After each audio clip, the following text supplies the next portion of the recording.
Daqui a pouquinho a gente vai começar a entrevista com o doutor Antônio Carlos de Barros Correia, exatamente às 16 horas. Então, por enquanto, estamos fazendo os últimos testes.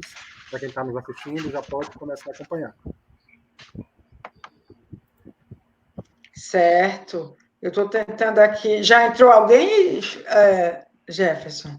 Acabou de subir, está começando a aparecer pessoas assistindo. Tá ótimo. Eu não posso ver isso, só você, né? Não, se você entrar na fanpage, dá para ver no Facebook, em outra aba, né? Ah, certo. Boa tarde, Felipe. Estou vendo agora quem está escrevendo no chat, eu estou vendo. Pronto, já está também online na nossa página, editorasertãocult.com. Quem quiser acompanhar, também pode acompanhar por lá.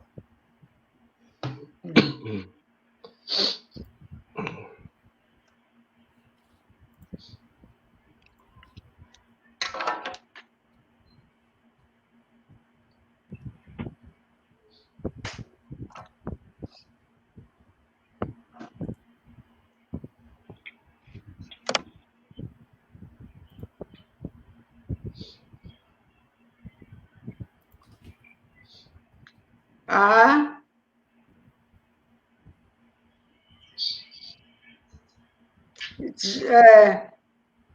Tem gente perguntando, eu botei aqui em alguns grupos o e-mail com a editora Sertão que Jefferson. Oi? Ou tem que entrar no Facebook? Não, pode entrar no site. É só clicar no link. Não, mas tem gente perguntando pelo Facebook.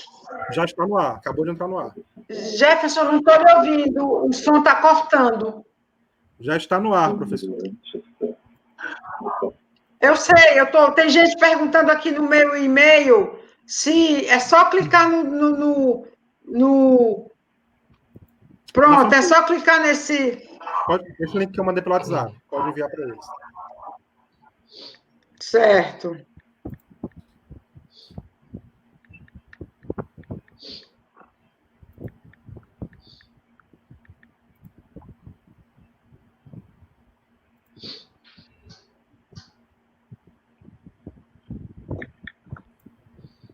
Espera aí que eu vou tentar passar aqui para quem está perguntando.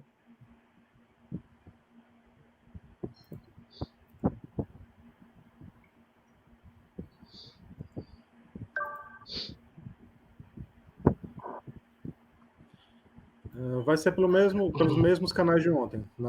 Pois é, porque tem gente nova, né? Hoje, que não assistiu ontem. Pronto. Aí eles estão atrás.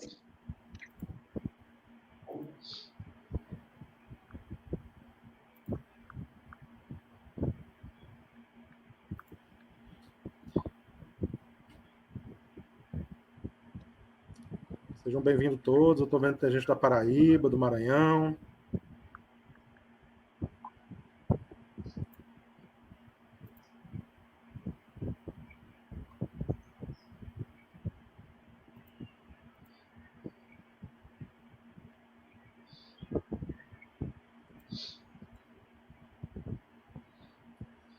Ok. Dando abraço para os professores. Ok, podemos começar? Podemos. Devemos. Que bom. Então, pessoal, boa tarde a todos e a todas. Vamos dar início aqui às nossas atividades do projeto Território... Território o quê, Jefferson? Território Científico. Território Científico. Vamos dar início aqui ao projeto de entrevistas com geomorfólogos do Brasil, visando a publicação de um livro chamado Introdução à Geomorfologia, entrevistas com geomorfólogos. São 12 entrevistas online nessa plataforma Facebook, que irão ser depois transcritas na forma de livro.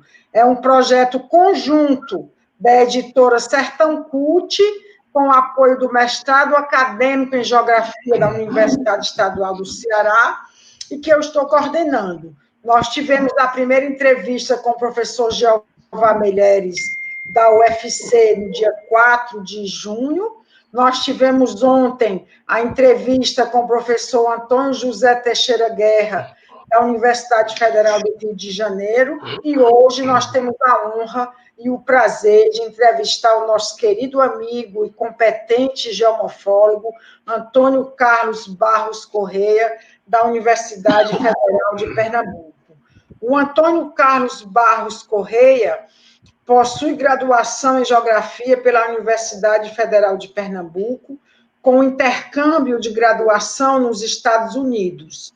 Tem mestrado em Geografia pela Universidade Federal de Pernambuco, doutorado em Geografia pela Universidade Estadual Paulista Júlio de Mesquita Filho, com estágio sanduíche na Inglaterra. É pós-doutorado pela Universidade Estadual Paulista Júlio de Mesquita Filho. Atualmente, é professor da Universidade Federal de Pernambuco e dos programas de pós-graduação em Geografia e Arqueologia dessa universidade. É coordenador adjunto da área de Geografia da CAPES desde 2018. Tem experiência na área de Geociências, com ênfase em Geomorfologia, atuando principalmente nos temas Geomorfologia do Quaternário, Geomorfologia do Semiárido do Nordeste do Brasil, Geomorfologia Histórica e Estrutural, aplicação de índices morfométricos na análise geomorfológica e análise geossistêmica. E é pesquisador 2 do CNPq. Professor Antônio Carlos, muitíssimo obrigada pela sua gentileza de aceitar o nosso convite para debater um pouco com você sobre a temática geomorfologia do Quaternário. Vai participar dessa entrevista, na qualidade de entrevistadores, eu mesma, que sou professora aposentada do Departamento de Geografia da Universidade Federal do Ceará e professora doutora permanente do mestrado acadêmico em Geografia da Universidade Estadual Vale do Acaraú, UVA, em Sobral, Ceará. Além de mim, vai participar o professor Saulo Roberto Vital. O professor Saulo Roberto Vital é graduado em Geografia pela Universidade Federal da Paraíba, mestre em Geografia pela Universidade Federal de Pernambuco e doutor em Geociências pela Universidade Federal de Pernambuco. É professor do Departamento de Geografia da Universidade Federal do Rio Grande do Norte e do Programa de Pós-Graduação em Geografia do Campus Caicó, Rio Grande do Norte. Ele tem uma informação fundamental no currículo, no CV Lattes dele. Ele é membro do Conselho Científico da William Morris Davis Revista de Geomorfologia. Atua nas áreas de Geociência e Educação, com ênfase em Geomorfologia, Geocartografia, Sensoriamento remoto e métodos e técnicas de ensino, análise processual em geomorfologia e morfodinâmica de ambientes semiáridos. Professor Saulo, muitíssimo obrigada por ter aceito o nosso convite de participar dessa entrevista com o professor Antônio Carlos. Participa ainda dessa atividade o Jefferson Lins, que, aliás, é o aniversário dele. Parabéns, Jefferson, muitas felicidades para você, que você continue fazendo projetos como esse por muitos anos adiante, para nos agraciar com coisas boas. O Jefferson é graduado em jornalismo pela Universidade Federal do Ceará e em História pela Universidade Estadual do Ceará. É mestre em Geografia pela Universidade Estadual Vale do Acaraú. Atualmente é sócio-diretor da editora Sertão Cult, que é quem está promovendo essa série de atividades em conjunto com o mestrado acadêmico em Geografia da UVA, e que vai depois fazer a produção do e-book e do livro impresso, o qual resultará dessas entrevistas.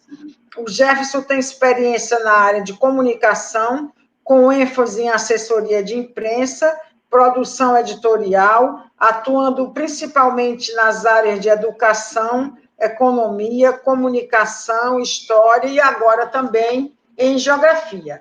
Muito obrigada pela presença de todos. Vamos dar início a essas atividades. Eu passo a palavra, então, para o Jefferson, que vai dar o pontapé inicial desse conjunto de perguntas que nós faremos ao professor Antônio Carlos. Muito obrigado, boa tarde a todos. Antes de iniciar, só passar mais um informe. As pessoas têm perguntado muito sobre as entrevistas anteriores. Gente, a gente vai criar um certo suspense para as entrevistas. Todas elas vão ser compiladas no livro, né, como a professora já falou, então elas vão estar disponíveis no lançamento do livro, novamente, né? A gente está privilegiando, né, prestigiando as pessoas que estão acompanhando ao vivo a entrevista no momento. Então, a entrevista de hoje, por exemplo, vai ficar no ar até amanhã, um pouco antes da entrevista de amanhã entrar no ar. Então, quem não assistiu agora tem até 24 horas, mais ou menos, para assistir a entrevista. E depois ela é retirada do ar, né, para a gente fazer as devidas edições para o e-book. Então, vamos iniciar. Antes de mais nada, professor, mais uma vez, obrigado por ter aceito participar do projeto. E para a gente... Vamos para o que interessa, né? Por favor, você poderia falar um pouquinho sobre a sua experiência pessoal no seu campo de atuação, como é que o senhor iniciou as suas pesquisas, a sua trajetória acadêmica, o que levou o senhor a ter interesse pela área? Bom, boa tarde a todos. Eu queria agradecer inicialmente à professora Wanda por esse convite. Realmente, assim, é uma coisa inusitada para mim estar, de repente, aparecendo nessas lives. Não é uma coisa que eu estava acostumado a fazer e me deu inicialmente um certo receio, mas considerando que Wanda é uma amiga muito querida de muitos anos e também foi acompanhado de pessoas muito competentes, de pessoas também muito ligadas à minha trajetória, eu me senti à vontade, né? E conheci hoje o Jefferson, mas o Saulo também foi me orientando há anos atrás e uma pessoa também que eu tenho colaborado recentemente nessas lives. Bem, eu vou iniciar e queria que vocês me avisassem se a apresentação está ok, se ela está passando, fluindo, tranquila. Eu vou iniciar com minha trajetória acadêmica, resgatando um pouco realmente de como eu ingressei na geomorfologia, né? Como é que isso aconteceu? Eu diria que ela é uma história muito pessoal. O slide já trocou? Já sim. Já, tá. Então, eu diria que é uma história muito pessoal. Acho que o gosto pela geografia física, pela compreensão dos porquês da paisagem, do relevo, acho que isso sempre me acompanhou desde criança. Seja pela influência dos pais, minha mãe é geógrafa, até está aí nessa fotografia aí atrás, da inauguração ainda do Departamento de Geografia da antiga Universidade do Recife, em 62, quando houve uma mudança de localização. Meu pai engenheiro agrônomo, um gosto pela leitura, eu diria curiosidade inata, e dentro de casa eu sempre encontrei uma fartura de leituras ligadas à geociência. E eu sempre achei que a leitura sobre a origem das formas do relevo, por exemplo, a relação de rochas com climas, o porquê da localização de determinados compartimentos, né, das cordilheiras, das áreas glaciais. Eu sempre achei que isso me dava um prazer imenso. A leitura disso me dava muito prazer. Acho que aquele mundo de informações, que ainda para uma criança, me parecia muito natural, não parecia uma coisa de difícil compreensão, né? E eu acho que essas compreensões de relações causa e efeito, para mim, na geografia, sobretudo na geomorfologia, sempre me pareciam muito mais claras do que em outras ciências, aquelas outras às quais eu fui apresentado no transcurso da vivência escolar. Então, mas quando eu já tinha uns 9, 10 anos de idade, no colégio, eu estudei sempre no mesmo colégio, eu já era conhecido como aquele menino da sala de aula que sempre tirava 10 de geografia, né? E já naquele momento, diria com meus 10, 12 anos, não me ocorria estudar alguma coisa que não tivesse a ver com relevo, com geografia, mais especificamente com geografia física. Isso vai vir mais adiante, né? Eu acho que por pressões familiares e também sociais, na década de 80, quando o Brasil vivia um processo de recessão que já durava mais de uma década, inflação alta, quem é da minha geração lembra disso, uma incerteza muito grande em relação ao que aconteceria no futuro, nos primeiros anos de redemocratização, se essa redemocratização iria durar. O mundo do emprego também estava, como atualmente, também estava passando por alguns ajustes, né? Então, isso me levou inicialmente a optar pela geologia como carreira universitária. Eu, naquele momento, intuía que as possibilidades de emprego seriam mais promissoras e que eu estaria próximo ao tema de estudo que me agradava. E aí, durante 3 anos, eu cursei a geologia na UFPE, até que, finalmente, eu encontrei nas disciplinas de geomorfologia e pedologia geológica, que, então, eram ministradas pelo geógrafo físico holandês, o professor Jannes Marcus Mabessone, né? Encontrei naquelas disciplinas as temáticas que realmente me interessavam. Daí, o despertar foi rápido, né? Eu vi que estava no lugar errado. Naquele momento, eu já tinha mais maturidade, tinha ingressado na universidade com 17 anos, então já estava mais maduro e já teria até mais forças para provar aos meus pais o que de fato eu já sabia e o que de fato eu queria para a minha vida profissional. Foi então que eu fiz um novo vestibular para geografia, entrando no curso com bastante convicção dos rumos acadêmicos que eu queria tomar. Eu fui aluno do PET, logo que o programa começou a ser implementado no Departamento de Ciências Geográficas da UFPE, então, sob a tutoria da professora Maria José Nonato, que era uma professora que nos deixava muito livres para escolher as temáticas de estudo e os professores com os quais a gente poderia interagir. Também busquei não negligenciar uma formação mais completa na geografia, e embora eu sempre tenha gostado mesmo de geomorfologia, eu acabei fazendo estágios na graduação na Fundação Joaquim Nabuco e no órgão de gestão metropolitana do Recife, a FIDEM, nas áreas de geografia regional e de cadastro urbano.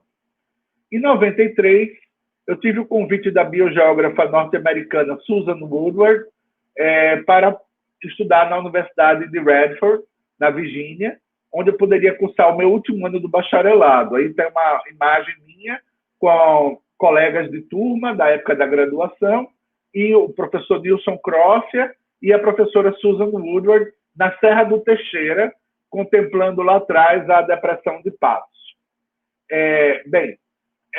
Por meio desse convênio, então, da UFPE com a Radford University, eu aproveitei todos os créditos realizados nos Estados Unidos, voltando para o Brasil apenas para concluir a monografia e me graduar. Meu orientador do trabalho de conclusão, voltado já à caracterização da fisiografia do maciço da Serra da Baixa Verde, do Planalto da Borborema, foi o geólogo Virgínio Neumann, que era um discípulo e orientando do professor Mabessone, né? Ainda hoje, uma pessoa com quem eu tenho bastante contato e amizade. Bem, logo em seguida, eu ingressei no mestrado em Geografia na UFPE, continuando os estudos sobre o mesmo maciço da Serra da Baixa Verde, mas tendo agora a orientação da grande geógrafa Raquel Caldas Lins, que havia sido supervisora da minha mãe na década de 60. A professora Raquel, na verdade, é uma grande climatologista e me concedeu um acesso irrestrito ao que eu diria ser a melhor bibliografia em geografia física disponível no Recife naquele momento, que era a sua biblioteca particular, construída ao lado do seu esposo, o professor Gilberto Osório de Andrade.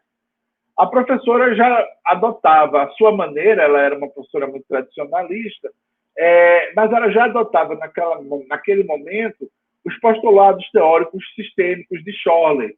E essa contribuição foi definitiva para a condução da minha dissertação, onde eu estudei as unidades de relevo, mas interpretadas em função da sua morfogênese, com uma dimensão de suporte territorial de todos os outros elementos integradores da paisagem.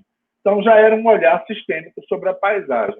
A forte conexão de Raquel e do professor Gilberto com o professor Bigarella, que antes, né, décadas antes, haviam produzido vários trabalhos de geomorfologia em parceria, me permitiu uma oportunidade de ir a campo com o professor Bigarella para a minha área de estudo durante uma semana, na época do mestrado.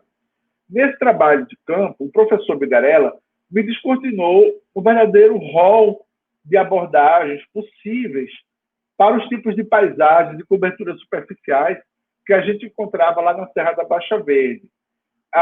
Dentre essas possibilidades, ele me apontou para um enfoque morfoestratigráfico, focado nos sedimentos de encostas e fluviais.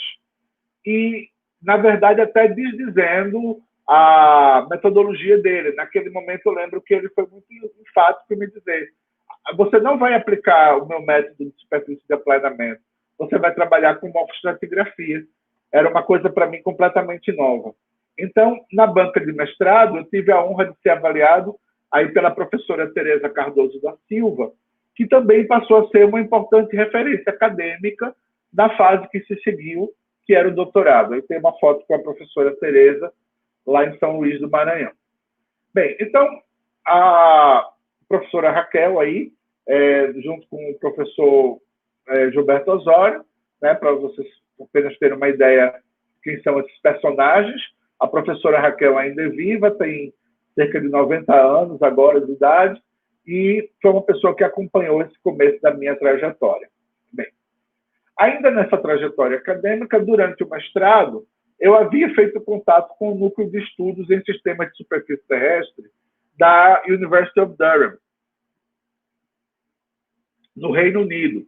E, ao final de 96, eu passei alguns meses em visita àquela instituição, ainda dentro de um convênio com a UFPE. Dessa visita surgiu um desenho de projeto de doutorado a ser realizado no Brasil, mas com estágio sanduíche em Durham, voltado à aplicação de algumas técnicas novas de datação de sedimentos quaternários. Bem, naquele momento, surgia a técnica da luminescência opticamente estimulada, a LOI, e ela começava a ser aplicada em sedimentos coluviais. Até então, era uma técnica mais voltada para cerâmicas e dunas. Bem, a possibilidade de aplicar essas técnicas a sedimentos do semiárido nordestino me abriu uma janela interpretativa que era absolutamente nova naquele momento para o estudo das coberturas superficiais. Em 97, finalmente, eu entrei no programa de doutorado da Universidade Estadual Paulista, em Rio Claro, que na época era o programa melhor avaliado da CAPES, único com nota 6, e tive como supervisor de doutorado, como orientador, o professor Antônio Cristofoletti, que acolheu completamente, sem reservas, o meu projeto de pesquisa, colocando também a meu dispor todo o arsenal bibliográfico e laboratorial disponível em Rio Claro naquele momento. Eu cumpri os créditos em 8 meses e segui direto para Durham com uma bolsa da CAPES, onde, na época, não havia essa limitação de tempo. Então, eu fiquei de 98 a meados de 2000, né? Quando eu regressei à Inglaterra. Quando eu regressei, o professor Cristofoletti, infelizmente, já havia falecido, e a finalização da minha orientação foi conduzida pelo professor Carlos Roberto Espíndola, da Unicamp, engenheiro agrônomo, especialista em minerais de argila. Agradeço ainda bastante ao professor, porque, sem haver me acompanhado, ele confiou completamente em mim para a conclusão do trabalho a tempo, um trabalho que ele não conhecia.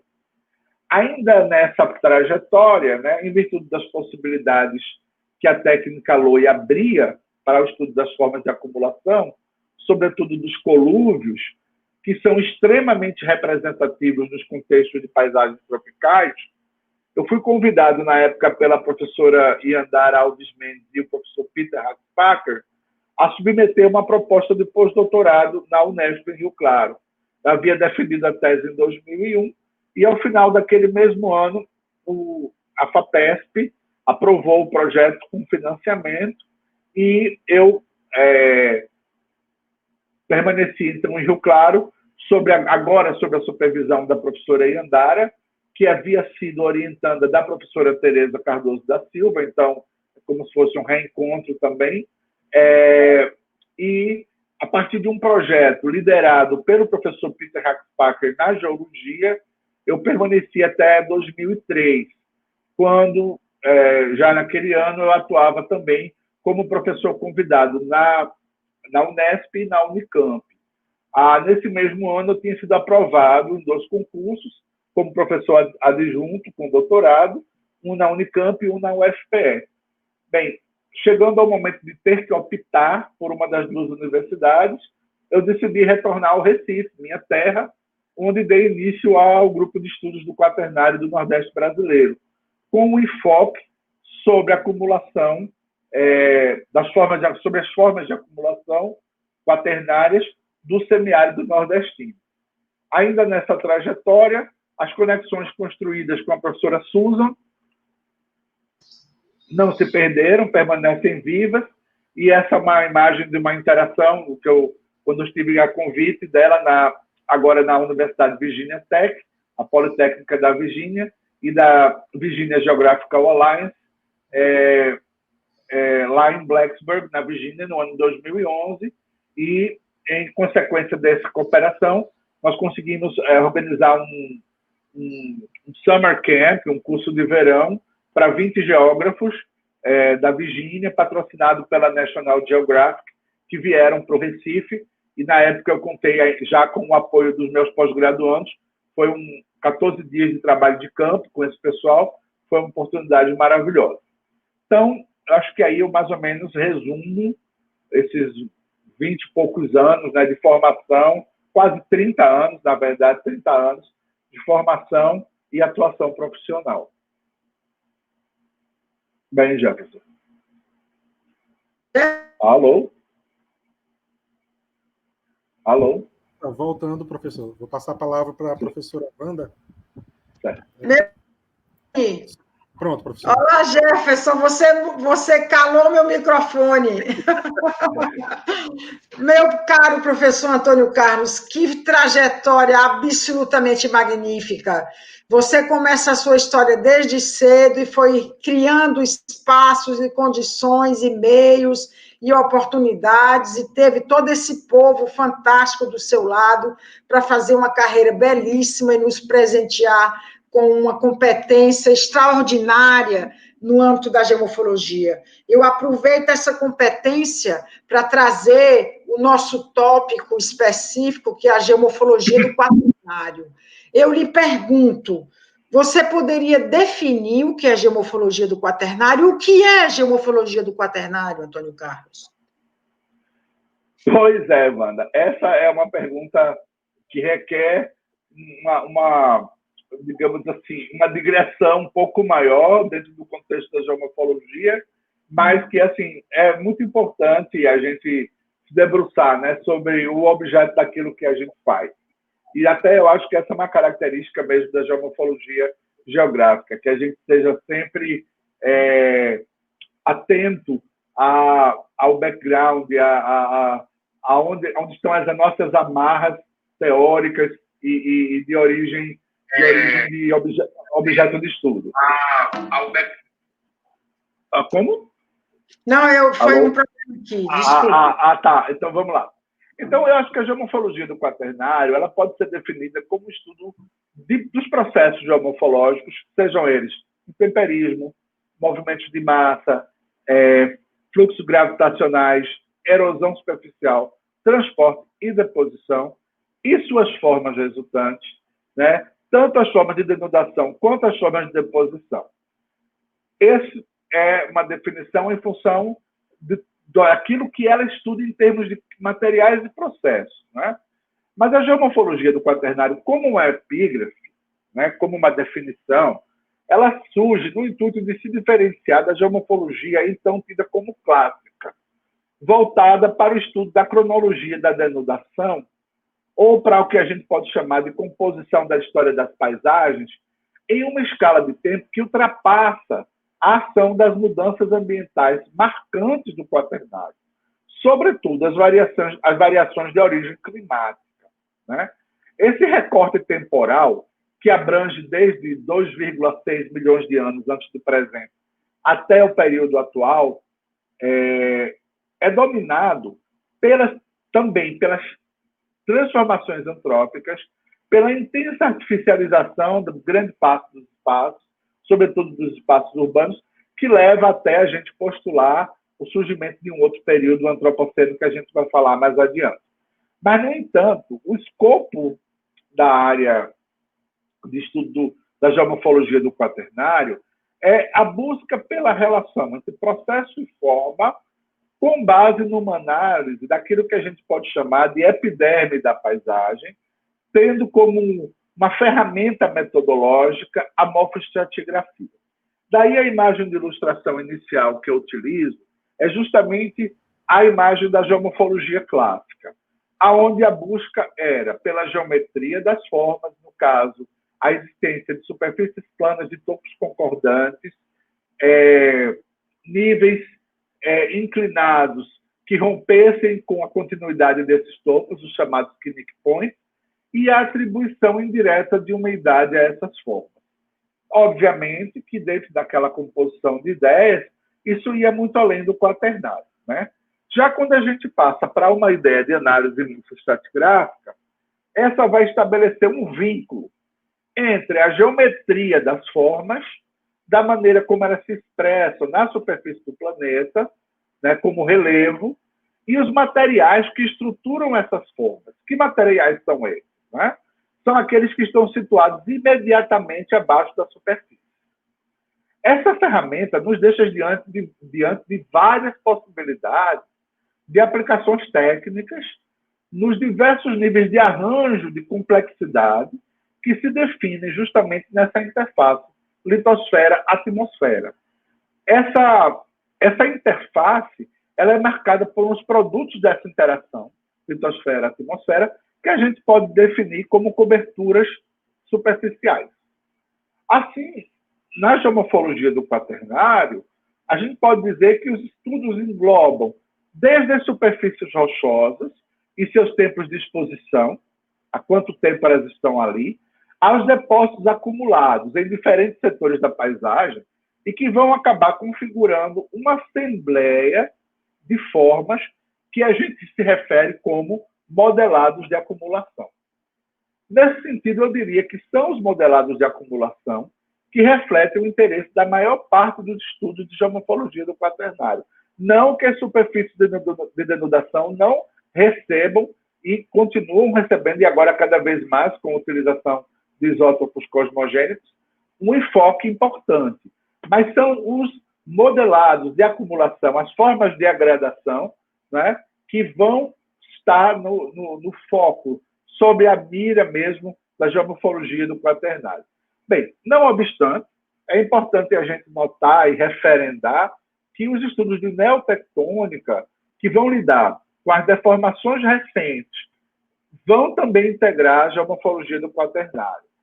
Sejam aqueles estudos voltados para identificação de deformações dos depósitos recentes, pleistocênicos e holocênicos, assim também como outras técnicas, como, por exemplo, as técnicas morfométricas voltadas à análise de bacia hidrográfica.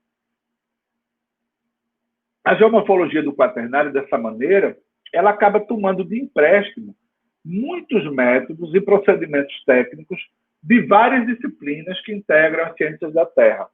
Daí interage com a geomorfologia fluvial, a sedimentologia, a geocronologia, a geoarqueologia, paleoclimatologia, morfotectônica e, sobretudo, o uso de mediada pelo uso de geotecnologias.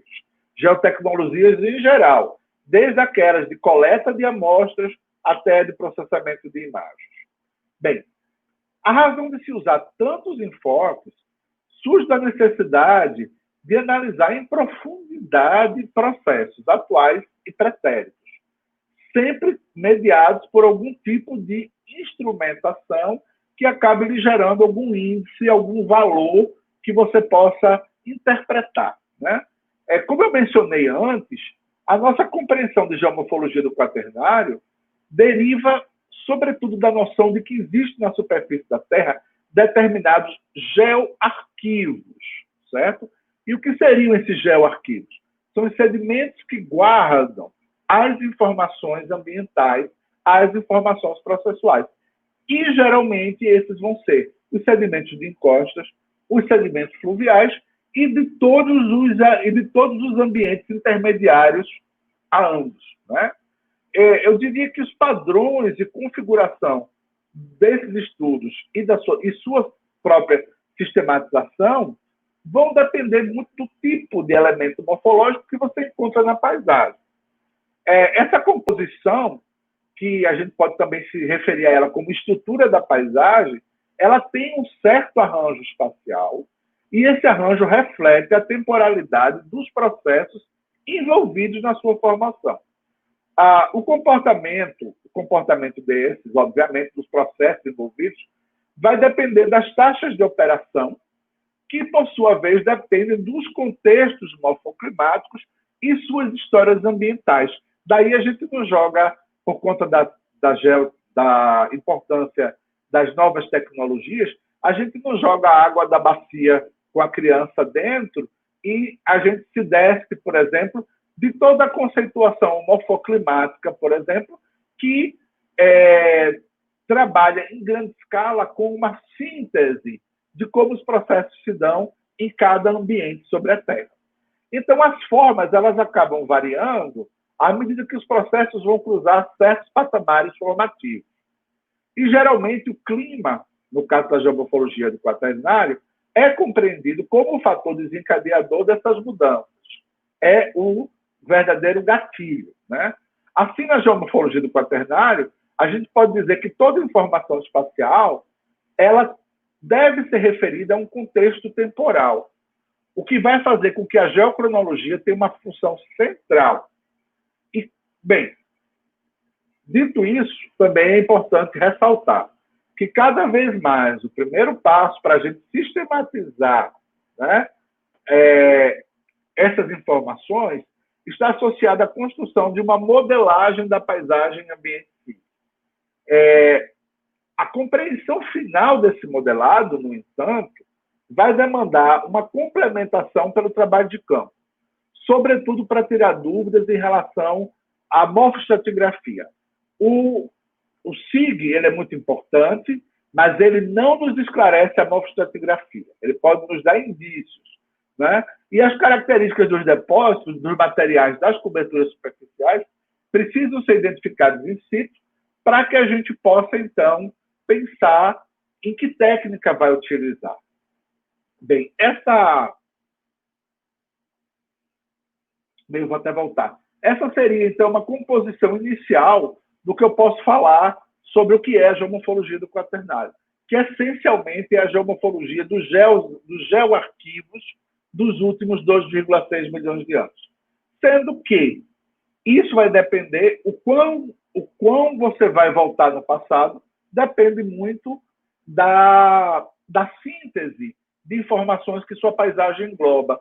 Por exemplo, no caso do Nordeste semiárido, a gente não consegue voltar muito atrás de 120 mil anos, como já sendo o limite máximo desse passado geomorfológico.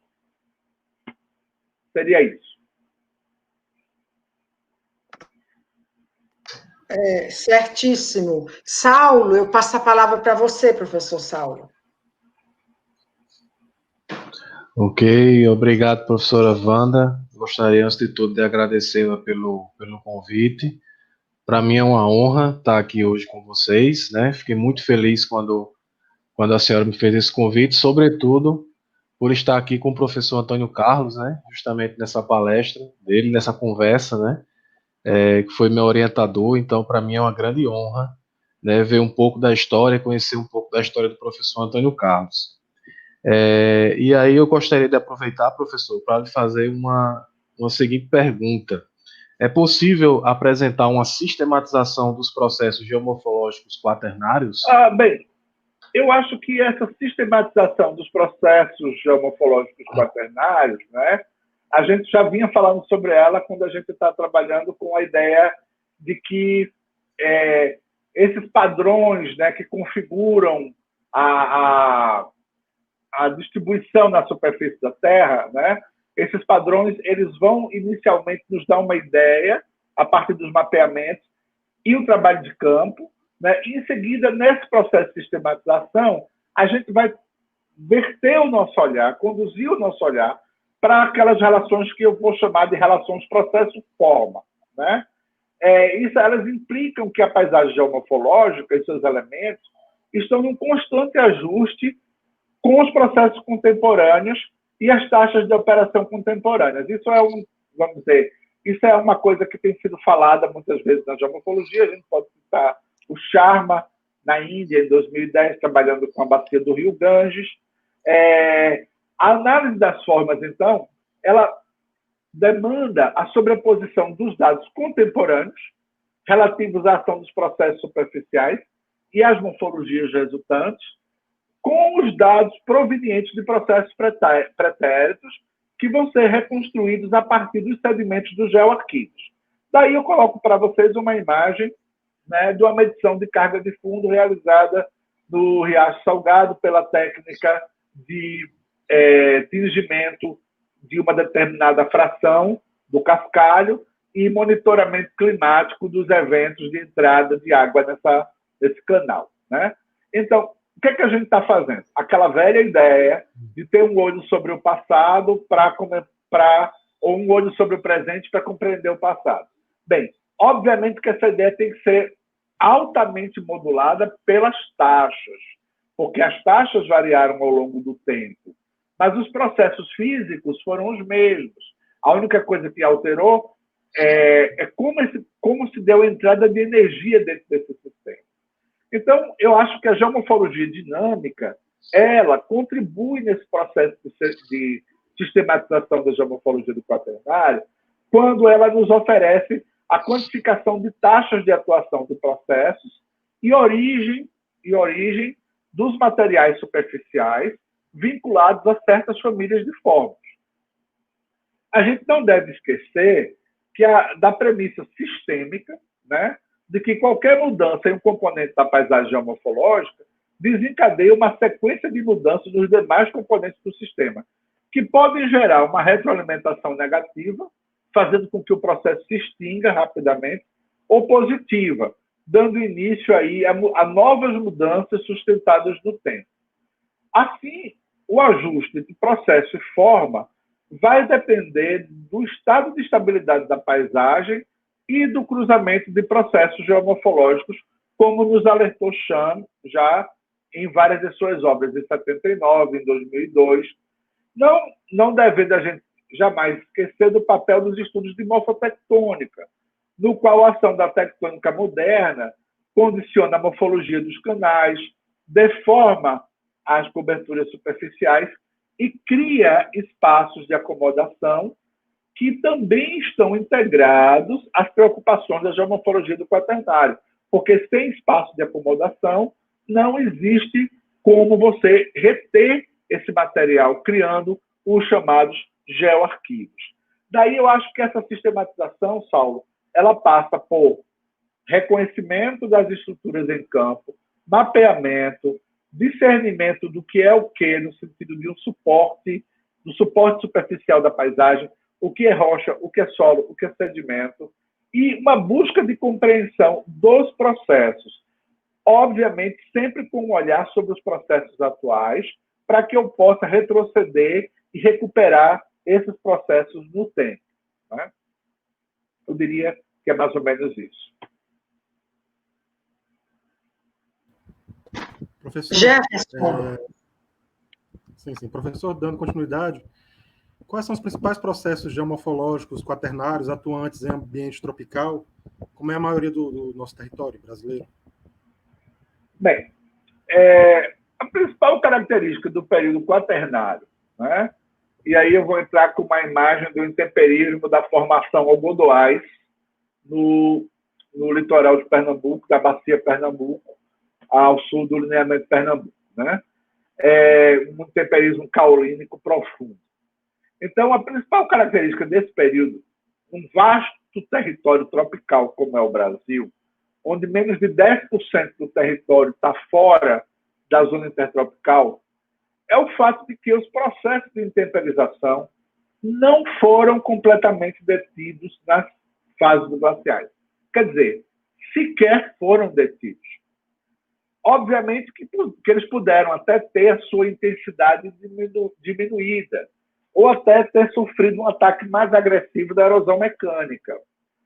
Então, a gente pode dizer que, se alguns patamares formativos foram cruzados em certos domínios paisagísticos do Brasil, na maioria das vezes, o que houve foi uma oscilação na taxa de produção de sedimento, sem que tenha ocorrido aquilo que a gente pode considerar como uma mudança completa do signo ambiental, como ocorreram em outras zonas climáticas da Terra. Diante da dimensão desse conjunto de paisagens que é o Brasil, que compõe o Brasil, é importante a gente ter em mente que os efeitos externos das mudanças climáticas, tectônicas, e não devemos esquecer, atividades humanas, pelo menos desde o último glacial, acabaram perturbando a ordem pré-estabelecida de troca de energia e matéria nos sistemas geomorfológicos. E isso promoveu instabilidade da paisagem e algumas respostas, né? Então, separando os registros das mudanças ambientais do Quaternário por compartimentos ou subunidades de paisagem, se a gente quiser assim chamar, e pela representatividade espacial dessas paisagens, a gente pode aventar que as encostas, seguidas das planícies fluviais e fluvio-lacustres, e formas de acumulações costeiras, são os principais geoarquivos, os principais reservatórios paraambientais do Quaternário no território brasileiro. Por último, é importante a gente considerar que os dados sedimentológicos oriundos dessa variedade de paisagem, esses dados estão imbricados, estão interrelacionados à geoarqueologia, né?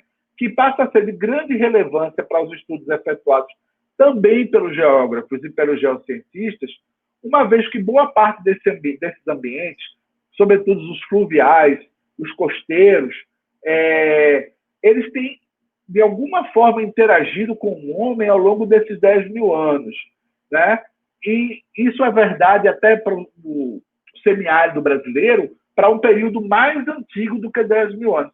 Então, daí a gente tem como ilustração os sambaquis de Garopaba, por exemplo, em Santa Catarina, né? Se a gente vai agora para um outro aspecto das grandes planícies fluviais, né, aí uma ilustração do arquipélago de Anavilhana, a capacidade de inferir condições ambientais a partir desses sedimentos aluviais vai depender da nossa capacidade de entender também os processos hidrogeomórficos, morfologia de canais, análise de padrões de canais, padrões de sedimentação, como ocorre a organização da estratigrafia da planície e os geoarquivos, outros geoarquivos que compõem essa imensa paisagem, como, por exemplo, os lagos fluviais. Uma mudança de frequência na magnitude das enchentes é o principal condicionador que vai determinar respostas desses ecossistemas fluviais, ou vamos chamar desses sistemas fluviais, às mudanças climáticas. Eu não me esqueço daquela ideia de Tricard, de que quando conheceu a Amazônia, ele chega a dizer que os rios parecem rias, né? Rias tradicionais costeiras, marinhas, inundando os vales, né? Quer dizer, que há uma falta de correlação direta entre a dimensão da inundação e a produção atual de sedimento. Então, o que acontece? Que essa magnitude da entrada de água, ela vai alterar esse sistema de deposição e o registro registra aí uma sequência de eventos que vão compor uma história ambiental, né? Onde os signos sedimentares, os signos, eu quero dizer, as informações de caráter quantitativo, numérico, né? Relativo à sedimentação e qualitativo quanto à sequência de faces, vai nos dar uma ideia do que tem acontecido ao longo do canal, né? E na extrapolação desse canal, na formação de um sistema lacustre. A reconstrução das condições hidrológicas, tanto em costa quanto em canal fluvial, vai depender do estudo das evidências geomorfológicas, que são evidências espaciais, das evidências de campo, que são espaciais e estratigráficas, e geralmente elas vão estar sendo exploradas em 3 escalas temporais, onde o contexto morfoclimático precisa de uma abordagem, eu diria, com 3 fatias de tempo muito bem determinadas. Para o nosso caso, o Pleistoceno superior, considerando a idade dos sedimentos mais antigos que você encontrar naquele recorte de paisagem, o Holoceno e o período histórico tecnológico, aquilo que a gente vai chamar de Antropoceno. É mais ou menos assim que eu vejo como a gente pode ter uma ideia de estudo do quaternário para toda a paisagem tropical. Perfeito, Antônio Carlos. Realmente é uma riqueza muito grande de detalhes sobre esse nosso mundo tropical, no qual o semiárido nordestino se situa também. E eu faço gancho com esses processos que você apresentou, com a seguinte questão. Você acha que os processos geomorfológicos do quaternário estão sofrendo alterações diante do atual quadro de mudanças climáticas? Bem, essa é uma pergunta extremamente difícil, porque ela demanda justamente a mensuração desse impacto, né? Mas eu vou tentar respondê-la dentro daquilo da minha experiência sobre esse assunto, muito mais heurística do que acadêmica no sentido de produção acadêmica.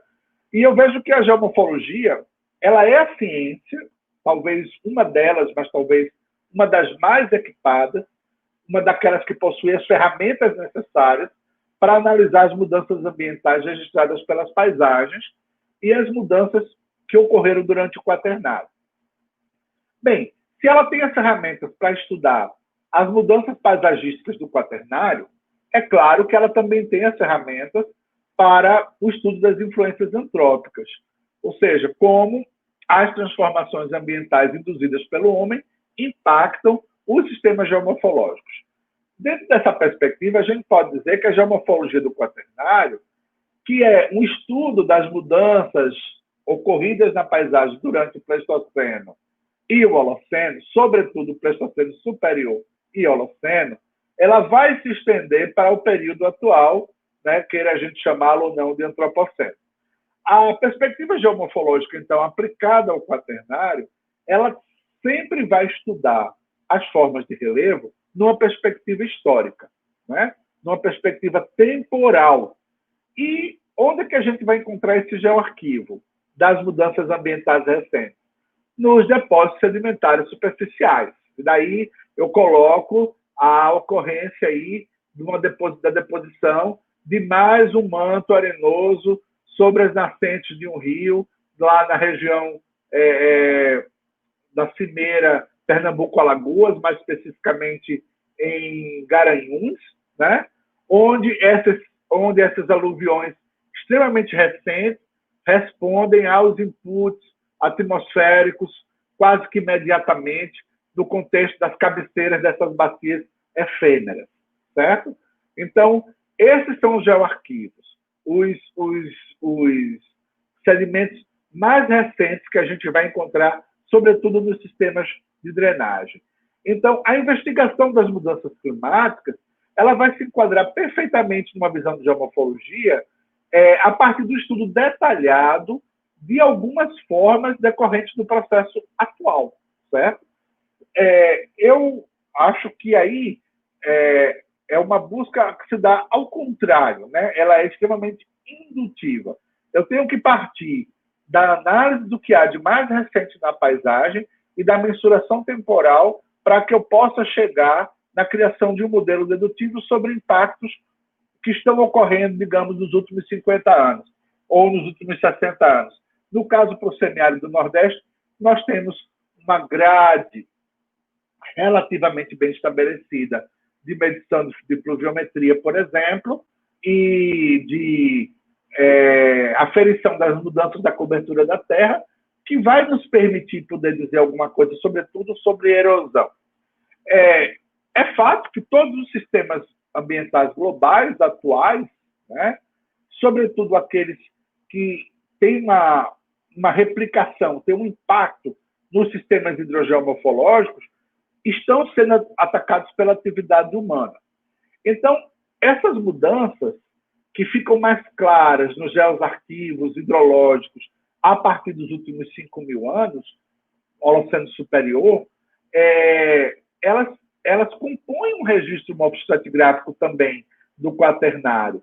E se a gente vai se ater à geomorfologia, ela vai nos dar um pano de fundo, gente, o que eu vou chamar de condições basais para a compreensão dos processos superficiais terrestres. E, portanto, um ponto de partida para a gente avaliar a magnitude das mudanças ambientais pretéritas, projetar as futuras, né, e entender o que está ocorrendo em recortes de tempo recentes. Então, por que eu preciso desse mergulho no tempo? Porque eu preciso do plano basal. Eu preciso de entender aonde eu comecei, para poder entender o quão...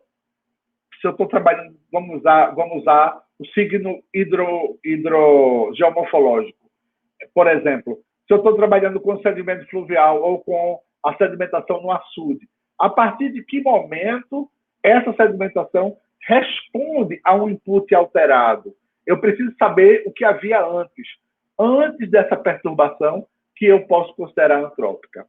Daí é fundamental a gente conhecer os ritmos erosivo-deposicionais anteriores à ocupação humana, para daí a gente poder identificar quais são as transformações que, de fato, a gente pode atribuir à entrada de energia climática de ordem natural ou aquelas derivadas de transformações na cobertura da Terra induzidas pelas atividades econômicas.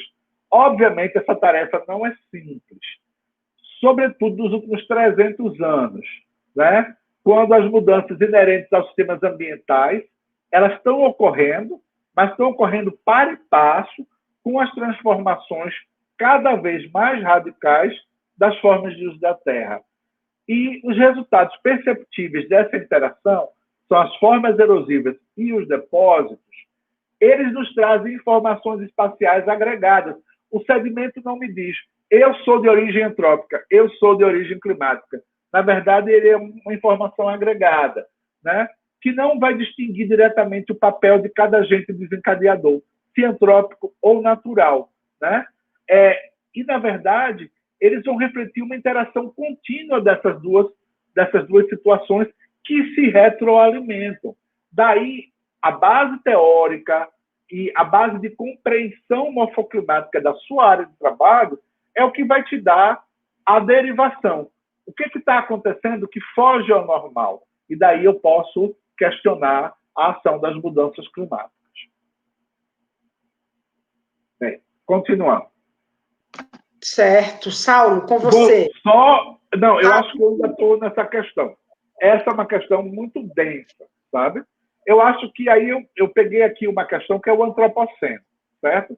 Eu acho que o antropoceno ele é uma plataforma apropriada para a gente trabalhar, né? Porque ele considera justamente esse tempo das mudanças recentes, onde a intervenção humana ela assume, a curva da intervenção humana assume uma inflexão logarítmica, né? E ela é demarcada geralmente aí como o começo do século XVII. Para nós aqui do semiárido, por exemplo, é justamente a grande expansão da pecuária extensiva.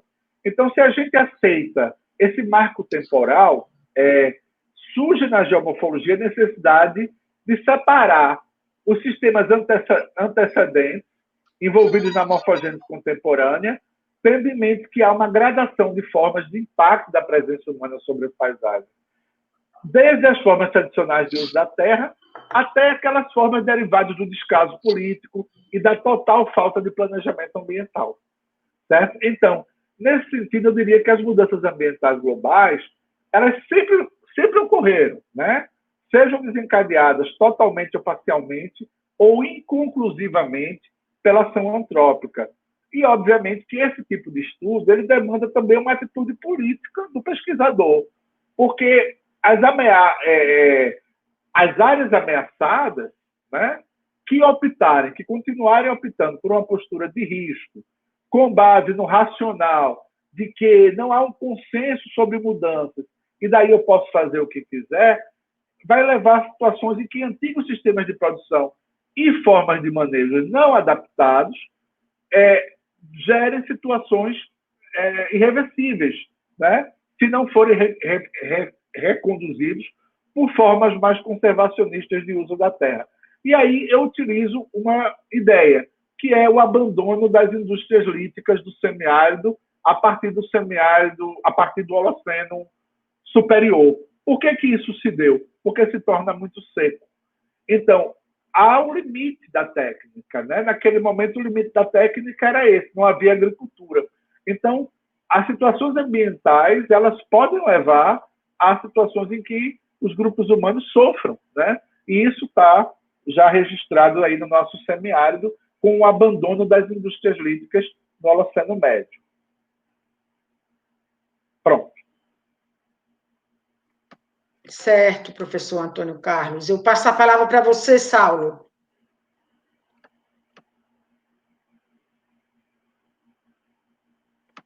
Saulo, você está sem som.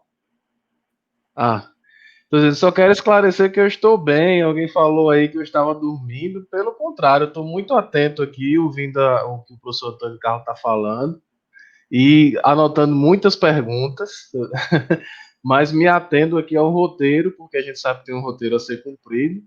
Mas se me deixasse aqui, eu ficaria horas conversando com o professor Antônio, né? Talvez pelas minhas feições indígenas, eu tenho os olhos muito puxados, então alguém pode achar que eu estou dormindo, mas eu estou muito atento, tá?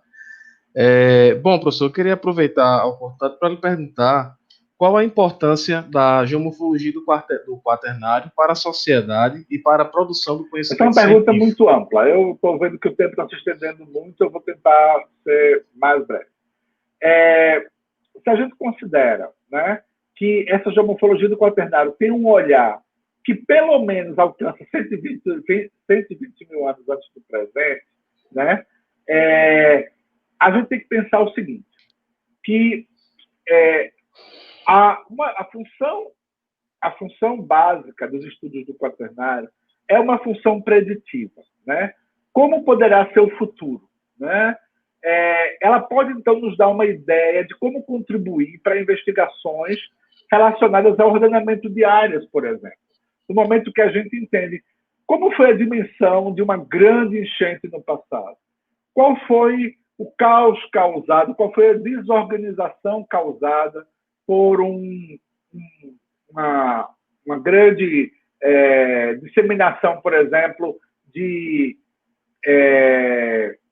problemas relativos às encostas, vamos considerar assim, uma área afetada em grande escala por processos de movimentos de massa em encostas, ou uma área que passa a vivenciar durante 200, 300 anos uma grande seca, né? Então, obviamente que a função preditiva ela está muito associada ao planejamento de áreas, né? E eu acho que a perspectiva temporal do quaternário ela vai nos dar um elemento chave para essa gestão, incluindo para a conservação, né? A conservação que vai começar a partir do interesse científico das áreas de grande valor cênico e cultural, né? A preservação voltada para a requalificação de áreas, né? Para trazer essas áreas de novo a uma certa harmonia ambiental, que a gente pode chamar de renaturalização, e a preservação do patrimônio natural, até mesmo para evitar ou para reduzir a emissão de gases do efeito estufa, já que a geomorfologia do quaternário trabalha com os depósitos superficiais. Então, eu começo aí, desde a geoconservação, e aí a gente tem uma imagem da Chapada Diamantina e Morro do Chapéu, com a área geoarqueológica importantíssima aí da tradição itaparica, com essas pinturas rupestres. Bem, daí a gente vai ver que, embora à primeira vista pareça óbvio, né, a geomorfologia do quaternário, ela muitas vezes é esquecida, né?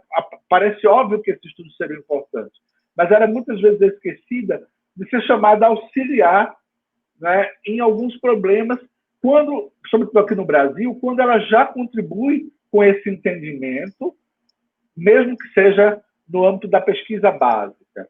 por exemplo, o controle dos estoques de carbono terrestres, né? Por meio de conservação e recuperação de paisagens naturalmente ricas em carbono, como as tufeiras. As encostas florestais tropicais, como é o caso aqui do Brasil, recobertas por solos orgânicos, como aquelas que apresentam um horizonte A úmico, um paleohorizonte A úmico.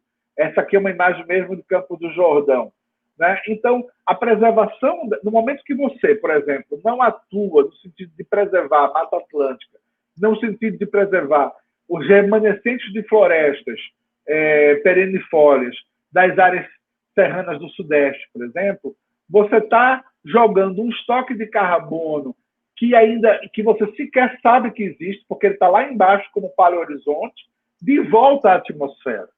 Então, a geomorfologia do quaternário, ao identificar essas áreas, ela contribui para que, ao sendo preservadas, elas permaneçam guardando o carbono que, de outra forma, estaria de volta à atmosfera.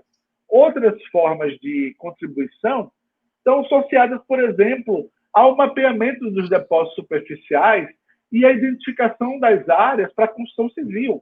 Então, quando você tem, por exemplo, as grandes ressacas do Sudeste e as áreas de terraços litorâneos que foram utilizadas como base para a instalação do sistema viário, como, por exemplo, aqui em São Vicente, no litoral de São Paulo, né? Mais adiante, vamos pensar na geoarqueologia, né? Os geoarqueólogos eles estão interessados em como os processos erosivos e deposicionais influenciaram na preservação dos seus artefatos e como esses sedimentos registram evidências de uma ocupação humana pretérita. E como, por exemplo, o estudo da quimioestratigrafia pode nos ajudar a identificar em quais níveis estratigráficos o homem esteve presente numa sequência coluvial empilhada, por exemplo. Anomalias de certos elementos químicos, como fósforo, dentro de uma sequência estratigráfica, vai nos dizer que aquele nível foi um nível ocupado. E com a datação desse nível, eu posso ter uma ideia de quão antiga é a ocupação de uma determinada área. Aí a imbricação da geomorfologia do quaternário e a arqueologia. E, finalmente, a ecologia de paisagens. Eu não vou me adentrar muito nisso, mas você tem hoje em dia uma relação muito grande entre geomorfologia do quaternário e biogeografia, sobretudo em sistemas fluviais.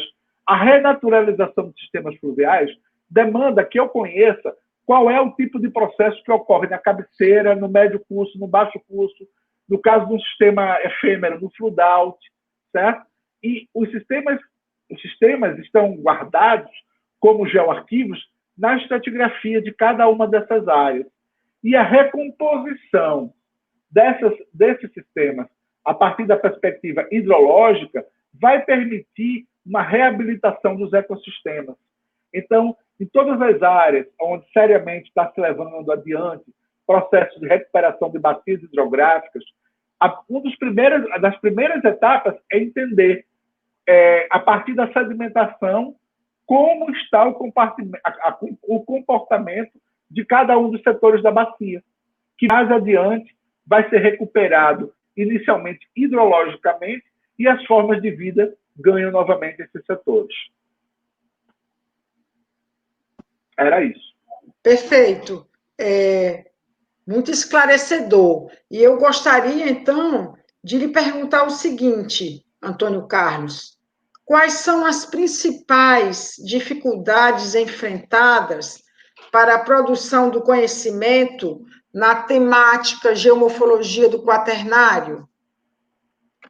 Bem, eu acho que nas últimas décadas, os avanços das geociências, e aí incluo a geografia física e a geomorfologia do quaternário ela floresceu, sobretudo a partir do aprofundamento dos conhecimentos e das técnicas de geocronologia absoluta das formações superficiais. Inicialmente, isso se deu em áreas temperadas, e posteriormente isso expandiu para o globo todo, né? Essa mudança ela vai se dar pela difusão de novas técnicas de datação e de reconstrução ambiental de paleoambientes, bem como com a capacidade de análise estatística de dados qualitativos e quantitativos. Maior aceitação, eu diria, do paradigma sistêmico e de sua forma de tratar as informações geoespaciais, e maior apreciação do papel dos solos e dos organismos como índices ambientais. Então, vai entrar aí os palinomorfos, os microfósseis ambientais, como os fitólitos, e a confrontação de dados morfoestratigráficos com proxies, né, com dados indiretos, os proxies, originários da paleoclimatologia, da paleohidrologia e das mudanças ambientais globais.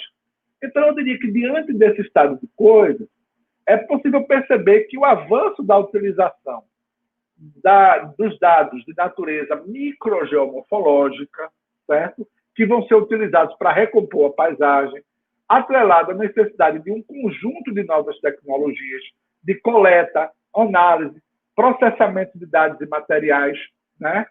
Tudo isso junto fez com que o grau de complexidade da análise geomorfológica e da geomorfologia do quaternário ganhasse uma dimensão que há 20 anos atrás a gente não imaginava.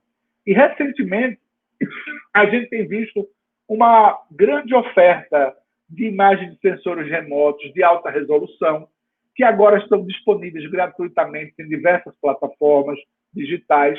E, igualmente, softwares de geoprocessamento se tornaram mais acessíveis, mais amigáveis. Isso também acabou resultando no aumento da quantidade de produção, sobretudo da cartografia temática em geomorfologia. Mas se, por um lado, os procedimentos que dependem desse recurso de informática tiveram um avanço muito grande e a gente hoje em dia consiga fazer mapas melhores e mais rápidos, né?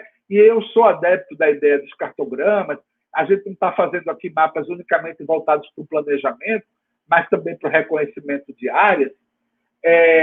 Por outro lado, o que a gente vai ter? Que a mesma coisa não pode ser dita das técnicas mais sofisticadas, sobretudo as técnicas de datação. Dessa maneira, por exemplo, uma datação de uma amostra de sedimento siliciclástico por luminescência oticamente estimulada, num laboratório confiável, que opera em bases comerciais, ainda custa em volta de $1.000 estadunidenses, ou até mais. Se você for contratar isso na Inglaterra, esse valor pode chegar a 1.000 libras por amostra. E alguns laboratórios exigem que o estudante tenha uma bolsa financiada pelo seu país para executar essa datação lá no próprio laboratório estrangeiro. Acho que, assim, a meu ver, o principal obstáculo para o avanço das pesquisas em geomorfologia como um todo, especificamente no quaternário, o financiamento. E eu acrescento também os aspectos da formação básica do geomorfólogo, tanto nos cursos de geografia quanto nos cursos de geologia, que é de onde emana a maior parte dos nossos pesquisadores. Eu acho que as matrizes curriculares ainda muito rígidas, que nos obrigam a cursar um grande número de disciplinas obrigatórias e deficientes em disciplinas essenciais para o treinamento do pesquisador, acaba resultando em alunos que vão buscar resolver problemas fundamentais de formação nos cursos de pós-graduação estrito sensu. E nem sempre isso vai ser viável. Então, para mim, esses são dois vértices. O custo dos experimentos laboratoriais, que se sofisticam a cada dia, e a formação. Certíssimo. Eu passo a palavra para você, Saulo. Não, sou eu, né? Na verdade, é o Saulo. Saulo, é você. Ok, professor. Certo. Professor, levando em consideração aí esse rol de questões importantíssimas que o senhor coloca aí, de avanços, né, nessa área da geomorfologia do quaternário, sobretudo aqui no Nordeste do Brasil, onde o senhor tem sido o principal representante, né, e tem formado muitos nesse caminho. Devo muito ao senhor pela esmagadora parte da minha formação como geomorfólogo, né? Então, para quem está querendo começar hoje nesses estudos de geomorfologia do quaternário, né, um pesquisador iniciante, o que é que o senhor aconselha? Quais seriam os principais temas que o senhor ainda acha que precisam ser melhor trabalhados, como avanços? Bem, aí vamos recuar ao Pleistoceno inferior. Morro do Painácio há muito tempo atrás. Né? Eu acho que o caminho da nossa vida profissional deve, antes de tudo, refletir um desejo pessoal. Uma busca, um anseio, né? Pois quando a gente trabalha com o que a gente gosta, tudo fica mais fácil. Eu acho que a geomorfologia, em geral, e a geomorfologia do quaternário, deve ser uma disciplina que atraia quem tem curiosidade pela história da paisagem. Alguém que se interessa em responder coisas que podem aparentemente ser triviais, como por que as montanhas estão em determinadas áreas? Como nascem os rios? Por que não há vulcões nem terremotos altamente destrutivos no Brasil? Tudo isso, dizendo isso, né, quanto à formação, penso que o estudante, caso seja geógrafo, ele deve investir em aprofundar seus conhecimentos em geologia, indo além das disciplinas obrigatórias introdutórias que estão na maioria dos currículos. A pedologia geológica é essencial, muito mais do que a pedologia taxonômica. Climatologia dinâmica e, cada vez mais, o investimento em geotecnologias, sejam essas geotecnologias de coleta, de análise ou de processamento. É também fundamental saber ler textos em inglês com fluência e, se possível, também redigir, né? E, dito isso, eu só posso recomendar que vocês sigam seu coração e suas inclinações e nunca tenham medo. Fantástico, Antônio Carlos, fantástico.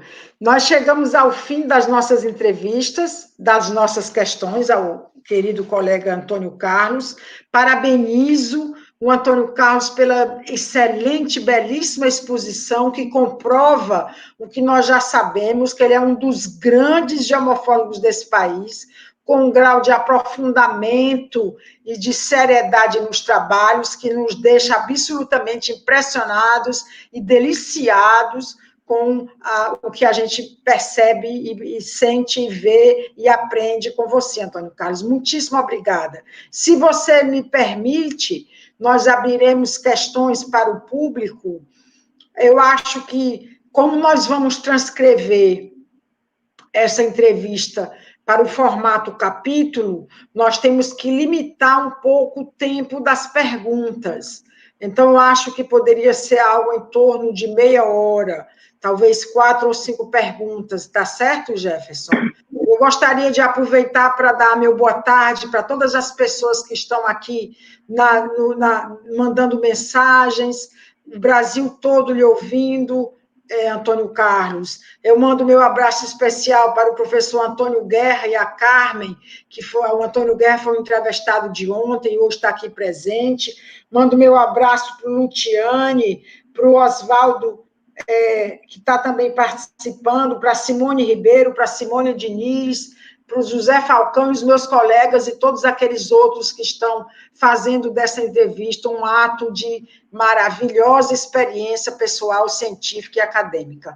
Eu passo, Jefferson, você pode fazer um encaminhamento das perguntas? Sem problema, professor.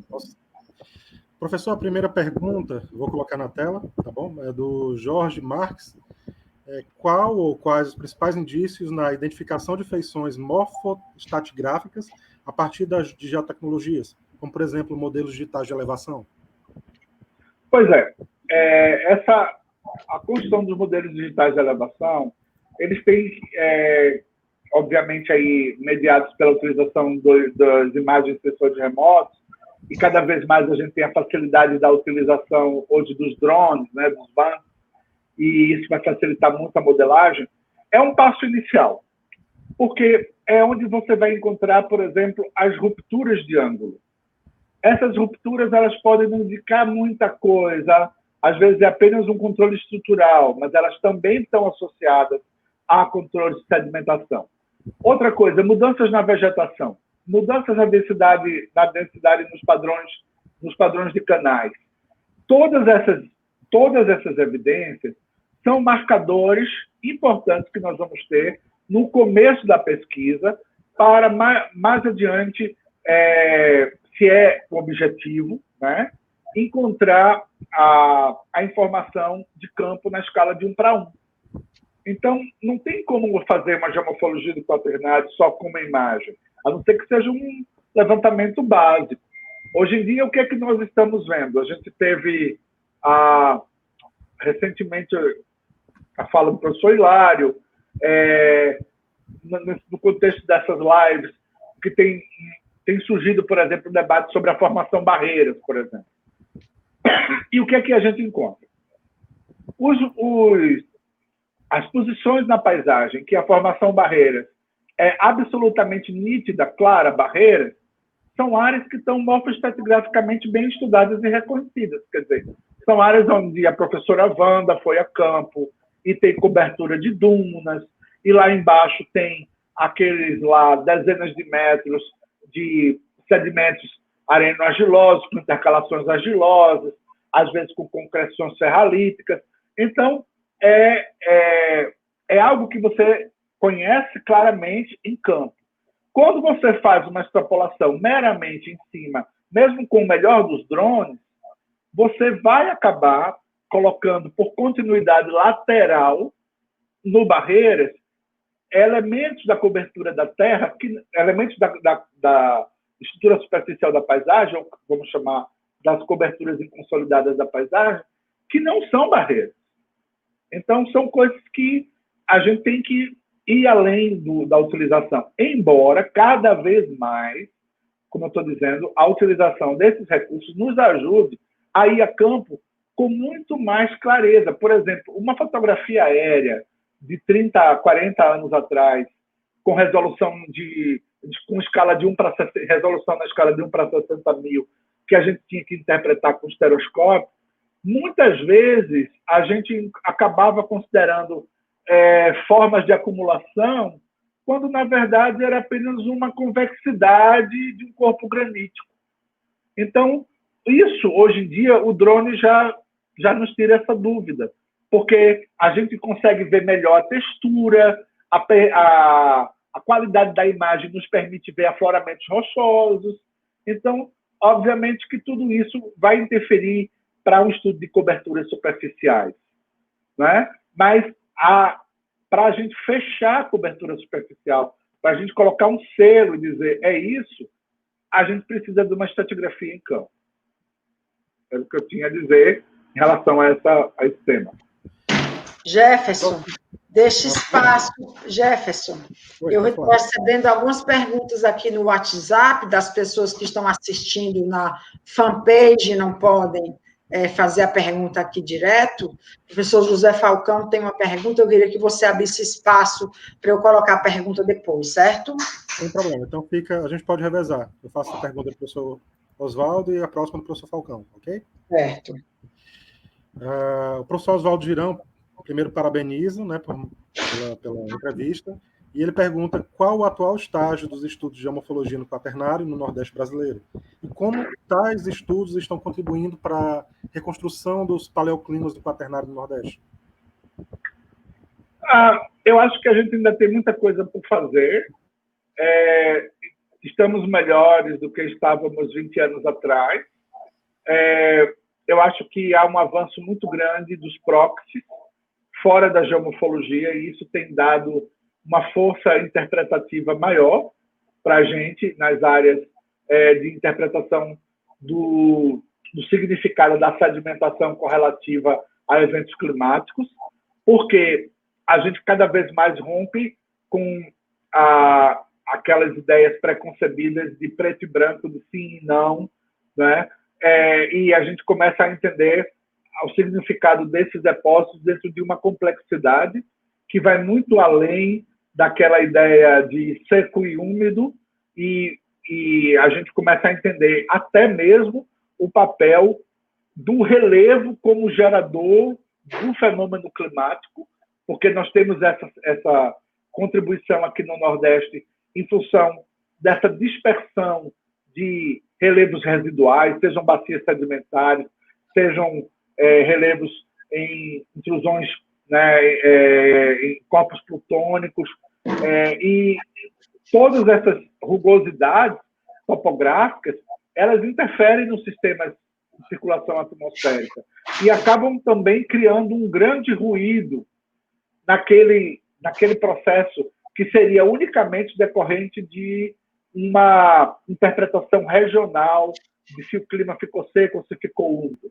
Então, eu acho que a gente está passando agora por uma fase de reinterpretação de dados, com muita coisa por fazer. A parte fluvial toda precisa ainda ser bem esclarecida, os tempos de residência na paisagem, a interferência da estrutura, daí a morfotectônica também tem que ser retomada com mais força, porque a gente começa a encontrar coisas como se não houvesse um barramento estrutural, não haveria um depósito.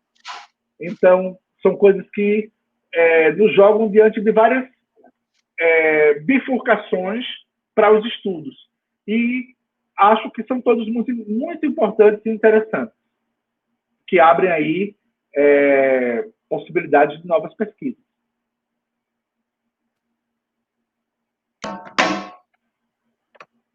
Não sei se eu respondi a tudo. Professora, a senhora desligou o microfone. Pronto.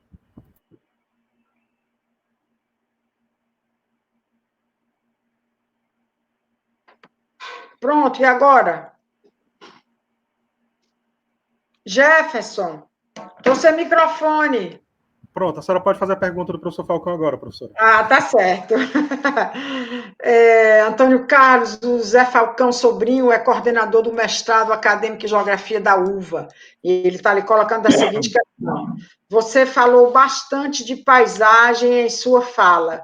Você poderia indicar e explicar uma base metodológica na geografia que envolva a geomorfologia e a paisagem?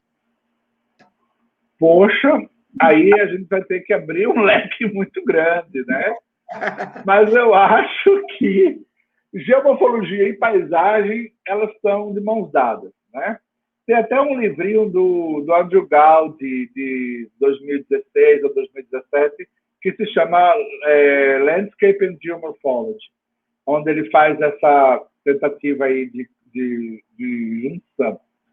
Mas eu acredito que desde que você pegue a contribuição de Tricard, por exemplo, já só para dar daquelas contribuições que influenciaram muito aqui no Brasil, já há uma visão de paisagem, porque ele parte de uma visão inicial de taxonomia de relevo, né?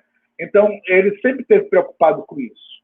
E, ao estar preocupado com essa questões taxonômicas, ele sempre trabalhou de uma maneira integradora, né? Mas aí eu também colocaria como referência metodológica inicial também o trabalho de Bertrand, que nas últimas décadas do seu trabalho enveredou, inclusive, para a geoarqueologia e para a paisagem como uma construção antiga da imbricação homem-natureza. Obviamente que trabalhando com a geoarqueologia europeia. E no caso da Europa é diferente. Você tem marcas muito mais visíveis dessa geoarqueologia em função das indústrias técnicas que já pertinentes a cada um daqueles grupos, romanos, gregos, etc., gauleses. Mas, no caso do Brasil, também eu vejo o surgimento desse diálogo na paisagem com a entrada da geoarqueologia. Mas, Falcão, essa tua questão, eu acho que ela nos leva realmente ao resgate de uma tradição de estudo de geomorfologia geográfica, onde você tem contribuições importantes, tais como a Teresa Cardoso. Aí no Ceará, vocês têm o famoso professor, agora que foi, acho que professor até da Wanda ainda, Marcos Nogueira, não é isso? Nogueira, né? Então, existe uma tradição que foi essa tradição de utilização da paisagem como a base para a geomorfologia, para inicialmente uma geomorfologia que propunha apenas ou não era apenas, mas era o que ela podia fazer, era a delimitação das áreas, e mais adiante uma geomorfologia que se verticalizou, quando a verticalização era mais um atributo do geólogo. E que isso nunca aconteceu muito no Brasil, porque o geólogo no Brasil ele nunca se devotou tanto ao estudo das coberturas superficiais. Isso ficou tão renegado ou relegado que abriu espaço para o geógrafo dentro da própria geologia. É tanto que você vai encontrar a Tereza Cardoso, geógrafa, trabalhando na geologia da Bahia, o Mabessuni trabalhando na geologia do Recife, porque não havia geólogo interessado em trabalhar com sedimentação nova. O geólogo estava interessado em outras coisas, em rocha dura, em petróleo, né? Essa entrada agora do geólogo na geomorfologia mais recente, ela se dá muito em função dele trazer consigo as geotecnologias, né? Então, voltando à pergunta, eu acho que o resgate dessa filiação com a paisagem está na obra de Tricá, está na obra de Bertrand, dos seus seguidores no Brasil, como a Tereza, na boa parte das discussões de Absaber. Absaber tem uma entrevista que ele deu à Fundação Joaquim Nabuco, nos seminários de tropicologia do professor Gilberto Freire, onde ele fala que ele repete uma frase de Jean Andrés, que até está num texto que eu escrevi a pedido do professor Carlos Augusto Figueiredo Monteiro sobre a contribuição de Absaber na geomorfologia do Nordeste, está naquele compêndio sobre a obra do Absaber, em que Absaber diz que utilizava muito essa abordagem do Jean Andrés sobre a paisagem, onde ele dizia a paisagem é, sobretudo, uma herança. E sendo a paisagem, sobretudo, uma herança, ela é a fonte do estudo sobre o transcurso do tempo, né? Então, é isso que eu posso dizer. Para mim, paisagem e geomorfologia são indissociáveis. Professor, perfeito. Pronto. Pode ir, Jefferson. Mais uma pergunta agora do professor Walter Avelar. Qual o cenário dos estudos do quaternário na região amazônica brasileira? Panorâmica das bacias fluviais, estudo dos processos da zona costeira e dos núcleos urbanos, e ele parabeniza pela exposição. Certo.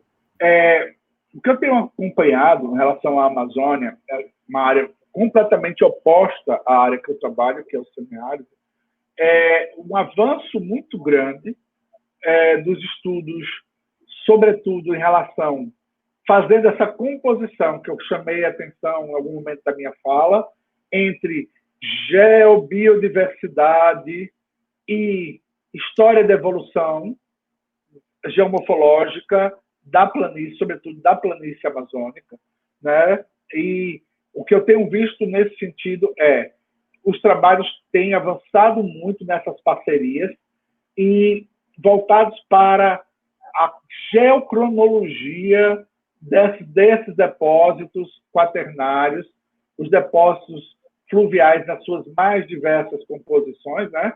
Os terraços, os fluviolacustres, os lacustres propriamente, sobretudo em cima de sondagens, e você tem hoje em dia projetos que lidam com o oeste da Amazônia, desde o oeste da Amazônia até o Marajó, trabalhando com essa ideia de entender como a disseminação da biodiversidade está relacionada à própria formação da planície e própria formação dessas áreas deposicionais, de como essa evolução se deu e de como existe uma verdadeira gradação na biodiversidade entre a Foz e os Andes, sendo os Andes mais diversos, e quanto mais você se aproxima da Foz, essa biodiversidade aparentemente ela sofre redução, e isso está sendo muito atrelado às próprias características dos sedimentos e à temporalidade de sua chegada nos reservatórios, né? Considerando que os reservatórios são os espaços de estocagem. Então, o que eu tenho lido mais do que qualquer outra coisa sobre a Amazônia é isso. Há muito avanço na utilização da luminescência óptica na datação de depósitos que antes não eram tão fáceis de serem datados por luminescência óptica, porque a sensibilidade do quartzo em ambientes aquosos não era ainda muito bem resolvida, mas com o avanço da técnica, se consegue hoje em dia datas muito, eu diria, adequadas, acuradas, com os grãos de quartzo, e com isso você tem aprofundado a coluna estratigráfica do Quaternário na Amazônia. Eu tenho acompanhado que há muitos avanços nesse sentido. E, como eu disse, muito de perto com a biogeografia. Tá? Mais do que qualquer outra coisa, é isso que eu tenho visto, é a temporalidade de formação da planície. Tem mais uma pergunta do professor Felipe Rubira. Por favor, se possível, ele pede para perguntar se, a partir dos princípios das técnicas de datações, qual a principal diferença entre a Opticale... A professora pronuncia com o seu inglês melhor do que o meu.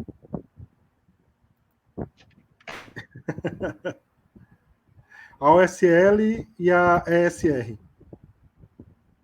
Tá. A LOI, né, e a ressonância do espinho do elétron. Tá certo. Bem, são duas técnicas distintas, porque utilizam materiais distintos e mais ou menos tem um tempo de abrangência parecidos, mas uma é uma técnica destrutiva e outra é não destrutiva. Né? A luminescência óptica é destrutiva, a ressonância do espinho do elétron não é destrutiva.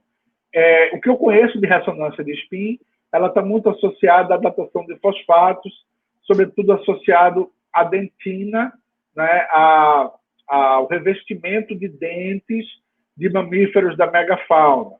E isso tem dado um resultado muito bom para corroborar a idade dos depósitos que envolvem esses fósseis. Então, você, de um lado, data o dente do animal com a ressonância do espinho. E, do outro lado, você data o próprio sedimento que envolve. Então, o que é que você ganha aí? Você tem duas idades. Se esse animal morreu no mesmo momento em que ele foi sepultado, as idades convergem. Né? Então, o que eu conheço da técnica é que ela é muito mais aplicada na paleontologia, justamente porque ela não é destrutiva. Ela pode ser replicada inúmeras vezes, mas elas têm princípios muito próximos, né? Que é o princípio do acúmulo de uma carga a partir da exposição ao meio ambiente.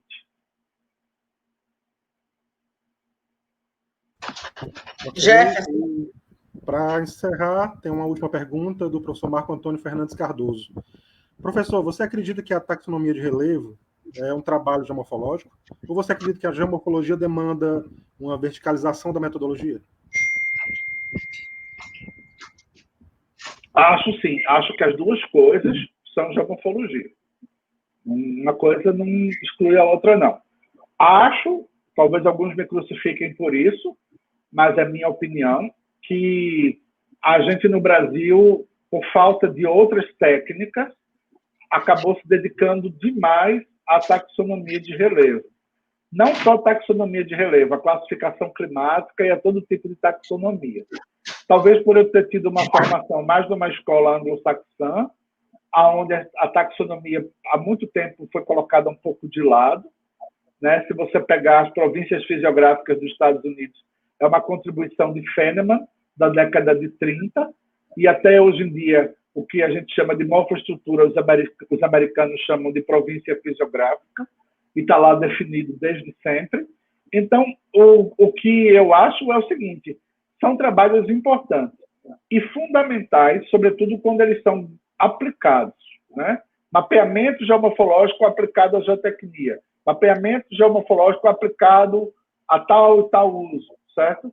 Mas eu acho que a gente tem que ter um pouco de ciência básica, eu acho que a gente tem que ter um pouco de desconfiança de tautologia, quando você começa a olhar demais para o seu próprio umbigo, e aquilo começa a ficar meio cíclico.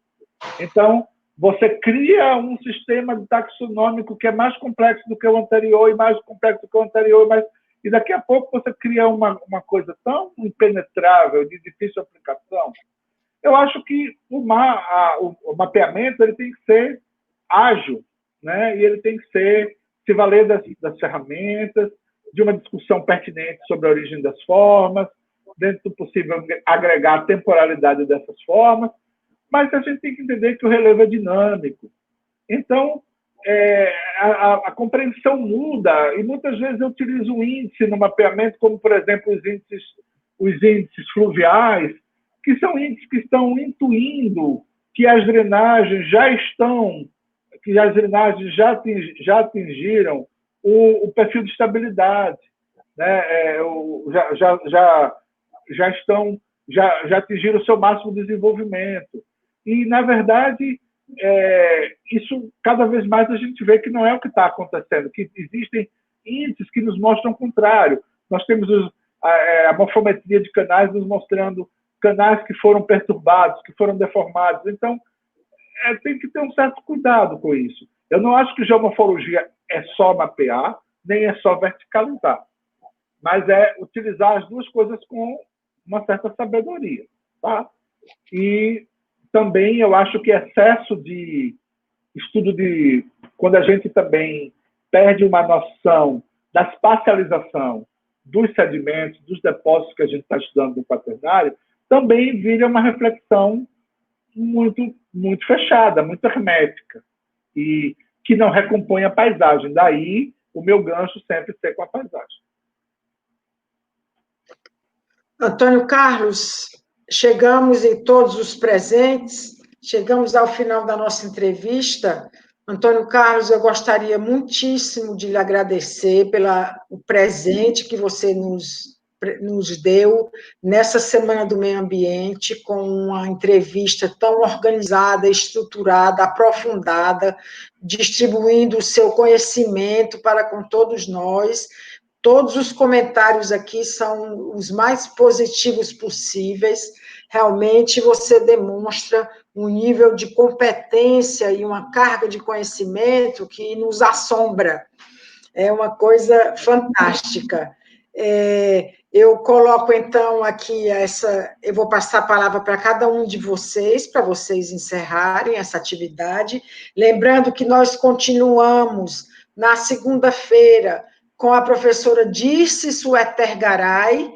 Ela vai falar sobre os processos geomorfológicos, e os entrevistadores serão a professora Cláudia Aquino Saboia, da Universidade Federal do Piauí, eu mesma e o Jefferson Lins. Então, esperamos vocês na próxima segunda-feira. Antônio Carlos, muito obrigado, um abraço grande, até a próxima vez, e eu passo a palavra para o Saulo. A última palavra é sua, Antônio Carlos. Bom, mais uma vez agradecer à professora Wanda por esse rico momento, por ter tido a oportunidade de participar desse momento muito rico. Parabenizar o professor Antônio Carlos pelas suas colocações. Dizer aqui, professor, que eu vou, se o senhor me permitir, dar um descanso ao senhor, que o senhor está sendo muito solicitado nas lives, mas em breve lhe chamar novamente para tirar um monte de dúvidas aqui que eu anotei, não que, né, mas um monte de perguntas que surgiram em cima das suas colocações, que foram bastante esclarecedoras, mas que abrem um leque para discussões muito importantes dentro da geomorfologia, e que nós precisaríamos de muito mais tempo, mas dizer que foi um tempo satisfatório, onde a gente conseguiu ouvir, né, coisas muito importantes acerca da geomorfologia do quaternário, e agradecer também ao Jefferson pela mediação, pelo suporte aqui, e estou à disposição para outros momentos. Muito obrigado. Jefferson, antes de você falar, eu gostaria de agradecer ao professor Saulo também pela participação no evento, pelas perguntas importantíssimas que foram formuladas, esperando que a gente possa se encontrar em novas atividades no futuro. Obrigada, Saulo. Um abraço para você. Um abraço, obrigado. Sou eu ou não? Jefferson. Antes de passar a palavra para quem mais importa, só mais um minutinho. Eu prometo que vou ser breve. Professor, foi um prazer conhecê-lo, viu? Em pouco tempo que a gente conversou, foi maravilhoso. deu para perceber que sou uma pessoa muito agradável, muito disponível, muito solícita, e foi maravilhosa a sua exposição, né? A gente aprendeu muito, só tenho muito a agradecer, porque vai engrandecer muito o projeto. Lembrando ao pessoal que a entrevista vai ficar disponível até amanhã, até segunda-feira, né? O pessoal ganhou mais 24 horas para quem não assistiu poder assistir de novo essa entrevista. Agradecer ao professor Saulo, muito obrigado pela sua participação. A gente está com portas abertas para qualquer dúvida e para os projetos futuros, né, que vocês venham precisar de nós. Professora Wanda, mais uma vez, maravilhoso. E agradecer também, eu quero deixar um adendo aqui, um agradecimento especial à professora Ana Paula, da Geografia da UVA, que ajudou no suporte também aqui nessa plataforma. Muito obrigado, professora. Deixar registrado o agradecimento. Agora passar a palavra para o professor Antônio Carlos. Eu quero agradecer a Ana Paula também e mandar meu abraço para o Hernani. Com certeza. Professor Hernani também, professor Falcão, os professores todos do MAG, né? Me ajudaram muito a ingressar nesse mundo da geografia. Muito obrigado. Comigo? Opa, é você, Antônio Carlos. É você. Tá, joia. Joia. Queria agradecer a todas as pessoas que estiveram envolvidas nesse projeto, a Wanda, que conseguiu me convencer a sair da toca, de certa forma, ao Jefferson, que tem sido o articulador, que tem colocado em prática essas lives e o projeto do livro, ao Saulo, né, que também tem estado presente em vários outros momentos durante essa quarentena, e aos amigos que se fizeram presentes aqui. Eu vi o Guerra, o grande amigo, e a Maria do Carmo, a Simone, lá do Crato, né, Ronaldo, Missura, o Emerson, Cleiton, Janaína, o Felipe Rubira, o André, também lá de Barreiras. Então, todas essas pessoas, de uma maneira ou de outra, fizeram parte dessa minha trajetória. E acho que Wanda disse uma coisa que me tocou muito, que ela me parabenizava por ter tido pessoas ao meu lado. E eu agradeço muito a essas pessoas, porque eu acho que não há nenhuma trajetória que possa ser construída sem o compartilhamento. Nem sempre é fácil, nem sempre a gente consegue levar essas pessoas do nosso lado para sempre. Também eu acho que isso deve ser saudável, porque nós mudamos, né? E as pessoas também não têm a obrigação de estar ao nosso lado, elas também mudam, mas é sempre importante partilhar no momento que você está vivendo. E eu acho que é isso, eu agradeço, acho que a razão de eu fazer geomorfologia é apenas uma, é porque eu gosto, e é isso. E pode não ser a geomorfologia de A, de B, de C, mas é aquela que eu acho coerente para aquilo que eu acredito e aquilo que eu consigo fazer também, porque a gente também não deve ir além dos próprios recursos pessoais, além das nossas próprias limitações como ser humano. Então é isso.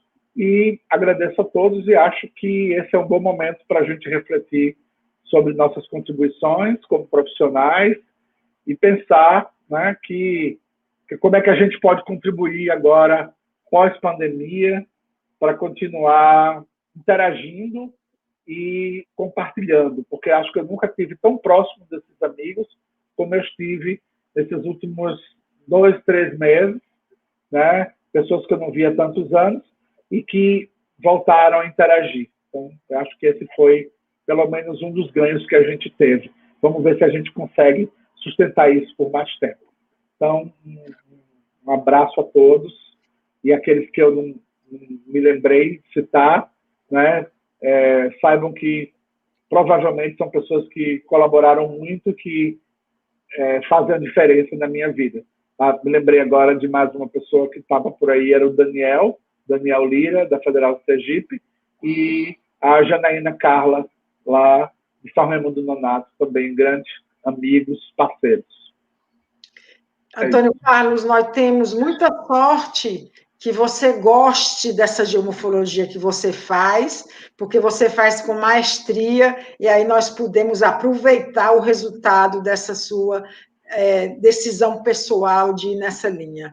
Realmente um momento ímpar que nós tivemos nesse sábado à tarde de Covid-19, desculpe. Eu gostaria de mandar um abraço para todo mundo que está aqui escrevendo nos comentários. Eu, infelizmente, não tenho acesso aos comentários aqui do Facebook, mas quero mandar meu abraço especial para o Emerson Arruda, para o Marcelo Moura. O Marcelo Moura é professor da Universidade Federal da Paraíba, climatólogo, mas disse que não poderia perder o Antônio Carlos, nem as lives.